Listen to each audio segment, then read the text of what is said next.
That's the wrong number. मलाई माइती सुख छ। किन माइत सुख छ? के मोज पाउँछौ माइतमा? छिमेकीको छोरीलाई मैले सोधे। अनि मलाई जवाब दिए, ओइ हैजा, यहाँ सुन। हामीलाई माइतमा कति आनन्द हुन्छ थाहा छ? सबैका आमालाई दल आयो। 3 बजेर 17 मिनेटसम्म सुत्छु भन्दा नि पाइयो। आमाले भात खान मुन्टिन हौ भनेर 1 बजेसम्म बोलाउँदा नि नजाँदा नि हुन्छ। भाइले काम टेरेन भने भक्की भक भकुर्न पाइन्छ। रगत छाड्ने गरी हान्दा नि केही हुँदैन। तर बिहे गरेर गएपछि ज्यामराज त जस्तै बिहेरा मासेकोसँग जीवन बिताउनु पर्छ। बिहानै चिया खाजा दुनियादारी बनाएर घिचाउनु पर्छ। अझ ताल पर्यो भने उनीहरूको हगन कार्य पनि मैले गरिदिनु पर्छ। बुढाको त डाडु पनियो कुकरले टाउको फुटाउँदा नि पाइयो।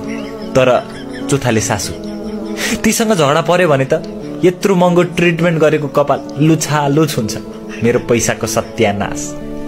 अझ अर्को कुरो, यो घरसँग कुरा मिलेन भने मलाई जिउँदै मारे भने मेरो माइतीले सहन सक्दैन। पछिल्लो समय घटना घटेको थाहा नै होला तँलाई। यति भनेपछि मैले नि बुढीलाई सुख होस् न त भनेर माइत पुर्याएर आएको 2 महिना भयो। फर्कने अत्तो पत्तो छैन। लौ न के गरे हुन्छ, फर्काउनु पर्यो। साह्रै एक्लो भयो।